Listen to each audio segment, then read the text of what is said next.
ज्या ताकदीने कुठलाही इंटरेस्ट न ठेवता खरा बिनशर्त पाठिंबा हा आहे. मुंबईच्या एकाने बिनशर्त दिला होता त्यांनी, पण लोक त्याला बिनशर्ट पाठिंबा कपडे असं. पण मुद्दा हा आहे की तुम्ही काही अपेक्षा न ठेवता हे केलं.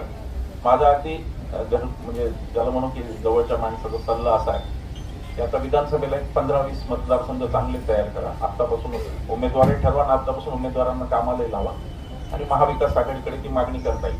कारण शेवटी पक्ष तेव्हा टिकेल जर निवडणुका लढवल्या, कार्यकर्त्यांना मोटिव्ह काहीतरी राहील, नाहीतर तो मोटिव्ह राहणार नाही. आणि शेवटी सत्ता हे काही आटापिटा करून मिळवायचं साधन नाही, पण सत्ता हे बदलण्याचं साधन आहे. ही आम आदमी पार्टीची भूमिका आहे आंदोलनापासून वेगळं होताना घेतली. ही जर भूमिका पूर्ण करायची असेल तर तुम्हाला निवडणुका लढवाव्या लागतील. आणि त्याच्यासाठी माझा एक सल्ला असा आहे की 15-20 अत्यंत कॉन्सन्ट्रेटेड असतील, अतिशय महत्वाचे मतदारसंघ, 25 मतदारसंघ म्हणा, मागताना 50 मागा.